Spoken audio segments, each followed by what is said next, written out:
Hi friends, welcome to our YouTube channel.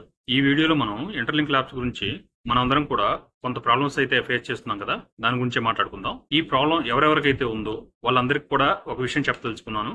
అదేంటంటే, ఇప్పుడు ఈ ఇంటర్లింక్ ల్యాబ్ యొక్క యాప్ అనేది పనిచేయకపోవడం వల్ల చాలా మంది అయితే టెన్షన్ పడుతున్నారు, కంగారు కూడా పడుతున్నారు.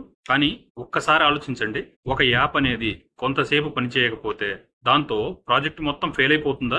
ఇది మన జర్నీలో ఒక భాగం మాత్రమే. ఎప్పుడైనా మనకి మార్కెట్లోకి కొత్త ప్రాజెక్ట్స్ అనేవి వచ్చినప్పుడు చిన్న చిన్న సమస్యలు అయితే సహజంగానే వస్తూనే ఉంటాయి. వాట్సాప్, ఫేస్బుక్, ఇన్స్టాగ్రామ్ ఇటువంటివి మొదట్లో వచ్చినప్పుడు కూడా మొదట్లో దాని యొక్క సర్వర్ అనేది ఎప్పుడు డౌన్ అవుతూనే ఉండేవి. ఇప్పుడు మన ఇంటర్లింక్ ల్యాబ్ యొక్క యాప్ కూడా అదే పరిస్థితిని అయితే ఫేస్ చేస్తుంది. ఇది ఒక టెక్నికల్ ఇష్యూ మాత్రమే, పర్మనెంట్ ప్రాబ్లం అయితే అసలు కానే కాదు. మనమంతా కూడా ఎప్పుడు ఇమీడియట్ రిజల్ట్ కోసమే ఎదురు చూస్తూ ఉంటాం. కానీ నిజమైన విజయం మనకు దక్కాలి అంటే పేషెన్సీ అనేది చాలా అవసరమని అయితే మనం చెప్పుకోవచ్చు. చాలా మంది కామెంట్ సెక్షన్ లో చెప్పినట్టు, యాప్ అనేది ఒక రోజు పనిచేయకపోతే ఆ ప్రాజెక్ట్ యొక్క ఫ్యూచర్ మీద డౌట్ పెట్టుకోవడం అనేది సరైన పద్ధతి అయితే కాదు. మనకి ఈ టెక్నాలజీలోనే కాదు, మన పర్సనల్ లైఫ్ లో కూడా కొన్ని ప్రాబ్లమ్స్ వచ్చినప్పుడు మనం ఓపికగా వెయిట్ చేస్తేనే మంచి ఫలితం అనేది మనం చూడగలుగుతాం. అలాగే ఇంటర్లింక్ ప్రాజెక్ట్ మీద ఎంతో మంది ఎక్స్పర్ట్స్ అయితే పనిచేస్తున్నారు. ఒక చిన్న ఎర్రర్ వచ్చిందంటే దాన్ని ఫిక్స్ చేయడానికి ఇంటర్లింక్ యొక్క టీం మొత్తం ఎంతగానో కృషి చేస్తుంది. కానీ మనం చేయాల్సిందల్లా ఒకటే, ఈ ప్రాజెక్ట్ యొక్క ప్రాసెస్ మీద ట్రస్ట్ పెట్టుకోవడం. దీని గురించి ఒక మాట, బిగ్ రిజల్ట్ టేక్ టైం. ఇది గుర్తుపెట్టుకుంటే మనకెప్పుడు మంచి ఫలితాలే వస్తాయి. ఇక మనం ఈ యాప్ లో వచ్చిన ప్రాబ్లం గురించి అయితే మాట్లాడుకుంటే, చాలా మంది ఎదురు చూస్తున్న ఈ ఐటీఎల్జీ గురించి, ఈ యాప్ లో వచ్చిన సమస్య గురించి తాజాగా ఈ ప్రాజెక్ట్ యొక్క కో ఫౌండర్ అయినటువంటి కెవిన్ గారు ఒక పోస్ట్ అయితే చేయడం జరిగింది. దానిలో కెవిన్ గారు చాలా క్లారిటీగా వివరించారు. దానివల్ల మనకు క్లారిటీ కూడా వస్తుంది. వెరిఫికేషన్ ప్రాసెస్ గురించి, అలాగే ఐటీఎల్ యొక్క అందుబాటు గురించి, అలాగే టోకెన్ స్టెబిలిటీ గురించి ఏం చెప్పారో ఈ వీడియోలో చూద్దాం. మొదటిగా కెవిన్ గారు పోస్ట్ చేసిన ఆ పోస్ట్ ని అయితే ఒకసారి చూడండి. దానిలో ఉన్న డీటెయిల్స్ ని నేను మీకు డీటెయిల్ గా వివరిస్తాను. దయచేసి ఈ వీడియో చివరి వరకు చూడండి, మీకు తప్పకుండా నచ్చుతుంది. నచ్చితే ఒక లైక్ చేయండి. మొదటిగా ఏం చెప్పారంటే, ఈ ఐటీఎల్జీ అనేది ప్రస్తుతం ఒక కొత్త సర్వర్ కి మైగ్రేట్ అయితే అవుతుంది. ఇది వెరిఫికేషన్ ప్రాసెస్ కోసం చాలా ముఖ్యమైనది అని చెప్పేసి చెప్తున్నారు. ఈ మైగ్రేషన్ జరుగుతున్న సమయంలో కొన్ని డిలేస్ లేదా ల్యాగ్ ఇష్యూస్ అనేవి రావచ్చు. కానీ ఈ ప్రాబ్లమ్స్ అనేవి టెంపరీ మాత్రమే. అంటే 1 లేదా 2 రోజుల్లో ఈ ప్రాబ్లమ్స్ అయితే క్లియర్ అయిపోతాయి అని చెప్పేసి క్లియర్ గా చెప్తున్నారు. ఈ వెరిఫికేషన్ అనేది ఎందుకు ముఖ్యమంటే, దీనిలో వర్క్ చేసే ప్రతి యూజర్ కూడా ఈ వెరిఫైడ్ ఐటీఎల్జీ స్టేటస్ అనేది రావాలి. ఇది వచ్చిన తర్వాత మాత్రమే వారు ఐటీఎల్ ని స్టేక్ చేయగలరు, అలాగే రివార్డ్స్ కూడా పొందగలరు. అలాగే వెరిఫైడ్ ఐటీఎల్జీ పొందడం అనేది చివరి దశలలో ఒకటి. అంటే ఈ స్టేటస్ ఉన్నవారికి మాత్రమే ఐటీఎల్ యొక్క బెనిఫిట్స్ అయితే అందటం జరుగుతుంది.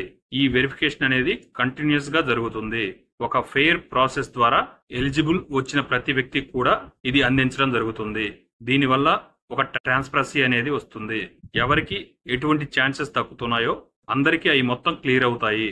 అందుకే ఈ వెరిఫికేషన్ ప్రాసెస్ అనేది ఐటీఎల్జీ ఫ్యూచర్ కోసం చాలా ముఖ్యమైనది అని చెప్పేసి చెప్తున్నారు.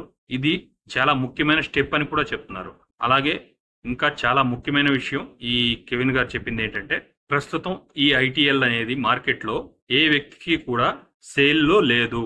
అంటే మీరు ఎక్కడైనా గానీ ఓటీసీ మార్కెట్ లో లేదా ఎవరైనా వ్యక్తులు ఈ ఐటీఎల్ ని అమ్ముతున్నాం, మీరు కొనుక్కోండి అని చెప్తే ఇది 100% స్కామ్ కు దారితీస్తుంది. మీరు చాలా జాగ్రత్తగా ఉండాలి. ఇప్పుడే ఈ కాయిన్ ని కొనుగోలు అని చెప్పేసి ఆలోచనకి పోకండి. ఇప్పుడు జరుగుతున్న ప్రాసెస్ ఏదైతే ఉందో వెరిఫైడ్ ఐటీఎల్జీ అనేది, ఇది ప్రాసెస్ పూర్తయిన తర్వాత మాత్రమే దీన్ని స్టేక్ చేయగలరు. అలాగే ఈ కాయిన్ మార్కెట్ సేల్ గురించి ఏ అనౌన్స్మెంట్ వచ్చినా సరే మా యొక్క అధికారిక ఛానల్ ద్వారా మాత్రమే వస్తుంది. ఇది చెప్పిన తర్వాత మనందరికీ కూడా ఒక క్లారిటీ అయితే వస్తుంది. దయచేసి ఇప్పుడే ఈ కాయిన్ ని మేము అమ్ముతాం, మీరు కొనుక్కోండి అని చెప్పేసి ఎవరైనా చెప్తే మీరు దయచేసి నమ్మొద్దు. ఇప్పుడు ఈ టోకెన్ యొక్క స్టెబిలిటీ గురించి, అలాగే దీనికి ఉన్న వాల్యూ గురించి మాట్లాడుకుందాం. దీని గురించి కెవిన్ గారు చెప్పిన విషయం ఏంటంటే, ఈ ఐటీఎల్ ను సేఫ్ గార్డ్ చేయడానికి ఒక ఎక్స్పీరియన్స్డ్ మార్కెట్ మేకర్ నియమించడం జరిగింది. ఇలా నియమించిన వాళ్ళు వాల్ స్ట్రీట్ మరియు షాంఘైలో ఆపరేట్ చేస్తున్నారు. ఈ మార్కెట్ మేకర్స్ యొక్క పని ఏంటంటే, ఈ కాయిన్ కున్న వాలటాలిటీని తగ్గించడం, అంటే ధరలు ఎక్కువగా మారిపోకుండా చూడటం అన్నమాట. అలాగే ఈ కాయిన్ కున్న ప్రైస్ ని మ్యానిపులేషన్ జరగకుండా అడ్డుకోవడం. అంటే ఓటీసీ మార్కెట్ అయినా సరే లేదా లిస్టింగ్ తర్వాత అయినా సరే ఈ ఐటీఎల్ కాయిన్ ని స్టెబిలిటీగా ఉండేటట్టు చూసుకుంటారు. మొత్తానికి ఈ పోస్ట్ ద్వారా మనం పూర్తిగా ఈ కాయిన్ గురించి తెలుసుకున్నది ఏంటంటే, నెంబర్ 1, ఈ ఐటీఎల్జీ అనేది ప్రస్తుతం సర్వర్ మైగ్రేషన్ అలాగే వెరిఫికేషన్ ప్రాసెస్ లో అయితే ఉండటం జరిగింది. నెంబర్ 2, ఈ వెరిఫైడ్ ఐటీఎల్జీ స్టేటస్ పొందిన తర్వాత మాత్రమే ఇప్పుడున్న యూజర్స్ కి ఐటీఎల్ యొక్క స్టేకింగ్స్ మరియు రివార్డ్స్ అయితే అందటం జరుగుతుంది. అలాగే నెంబర్ 3, ప్రస్తుతం ఈ ఐటీఎల్ అనేది ఎవరికి సేల్లో లేదు. ఇలా ఎవరన్నా చెప్తే అది 100% స్కామ్ అని అనుకోవచ్చు.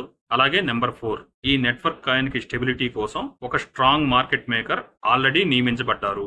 ఒక్క విషయం చెప్పండి ఫ్రెండ్స్, ఈ పోస్ట్ లో ఈ కో ఫౌండర్ గారు చెప్పిన విషయాన్ని కానీ చూస్తే, ఈ ఐటీఎల్జీ అనేది ఒక సెక్యూర్ గా ఉండటమే కాకుండా ఒక ప్లాన్ వేసుకుని ఏ విధంగా ముందుకు వెళ్తుందో మనందరికీ స్పష్టంగా అర్థమవుతుంది. చివరిగా ఇప్పుడు ఈ ప్రాజెక్ట్ ని అసలు ఎందుకు నమ్మాలి అనే విషయాల గురించి చూసుకుంటే, ఒక 7 కారణాల ద్వారా నేను అది వివరిస్తాను. Number 1, strong vision and mission. అంటే ఈ ఇంటర్లింక్ నెట్వర్క్ ప్రాజెక్ట్ అనేది కేవలం ఒక సాధారణ ప్రాజెక్ట్ అయితే కాదు, భవిష్యత్ టెక్నాలజీ మరియు ఫైనాన్స్ మధ్య ఒక బ్రిడ్జ్ గా పనిచేయడానికి ఒక స్పష్టమైన లక్ష్యం అయితే ఉంది. అలాగే నెంబర్ 2, గ్లోబల్ కమ్యూనిటీ. ఇప్పటికే కొన్ని లక్షల మందికి పైగా యూజర్స్ ఉండటం ఈ ప్రాజెక్ట్ మీద బలమైన విశ్వాసాన్ని పెంచుతుంది. అలాగే నెంబర్ 3, రియల్ యూటిలిటీ.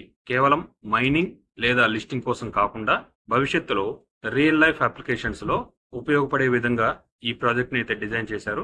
4వది, ట్రాన్స్పరసీ.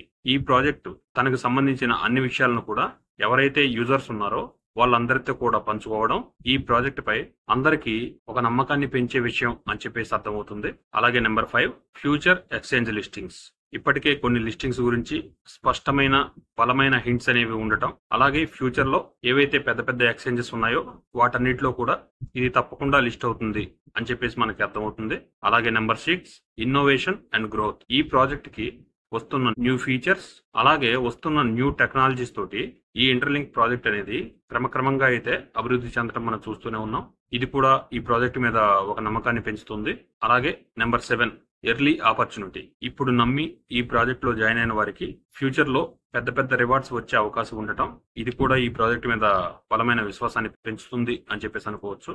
అందుకే చెప్తున్నాను ఫ్రెండ్స్, ఈ ప్రాజెక్ట్ అనేది సాధారణ ప్రాజెక్ట్ అయితే కాదు, ఫ్యూచర్ లో మనందరినీ కూడా రాబోయే డిజిటల్ ఎకానమీకి మనల్ని అందరినీ కూడా కలిపే ఒక బలమైన వంతెన అని చెప్పేసి చెప్పుకోవచ్చు. అందుకే ఈ రోజు ఈ ప్రాజెక్ట్ ని ఎవరైతే నమ్ముతారో వాళ్ళు రేపటి రోజున విజయవంతులుగా మిగులుతారు. ఇదే నేను చెప్పదలుచుకున్నాను ఫ్రెండ్స్. ఈ కాయిన్ గురించి ఎటువంటి అప్డేట్స్ అని మిస్ కాకుండా ఉండాలి అంటే ఈ నెట్వర్క్ యొక్క అఫీషియల్ వెబ్సైట్ ఏదైతే ఉందో దాంట్లో వచ్చే పోస్టులు మాత్రమే నమ్మండి. చివరిగా ఒక మాట ఫ్రెండ్స్, ఏదైతే మనం ఈ యాప్ పనిచేయట్లేదని కంగారు పడుతున్నామో దాని గురించి కంగారు పడాల్సిన అవసరం లేదు. ఇంటర్లింక్ కో ఫౌండర్ అయినటువంటి కెవిన్ గారు ఒక క్లారిటీ అయితే ఇచ్చేశారు. అంటే ఈ ప్రాబ్లమ్స్ అనేవి టెంపరీ మాత్రమే, మనకి తొందరలోనే ఈ ప్రాబ్లమ్స్ అనేవి క్లియర్ అయితే అవుతాయి. దయచేసి ఎవరు కంగారు పడకండి. అలాగే కెవిన్ గారు చెప్పినట్లు ఈ కాయిన్ ఎవరన్నా కొనమని చెప్పినా లేదంటే కొంటామని చెప్పినా అది 100% స్కామ్ అని చెప్పేసి నమ్మండి. నేను చెప్పిన ఈ విషయాలు మీ అందరికీ నచ్చాయని చెప్పేసి అనుకుంటున్నాను. నచ్చితే ఒక లైక్ చేయండి, లేదా ఇంకా ఏ విధమైనటువంటి ప్రాబ్లమ్స్ ఉన్నా కానీ నాకు కామెంట్ సెక్షన్ లో తెలియజేయండి. నేను తప్పకుండా దాని గురించి రిప్లై ఇస్తాను ఫ్రెండ్స్. మళ్ళీ ఒక మంచి వీడియోతో మళ్ళీ కలుద్దాం. అంతవరకు థ్యాంక్ యూ.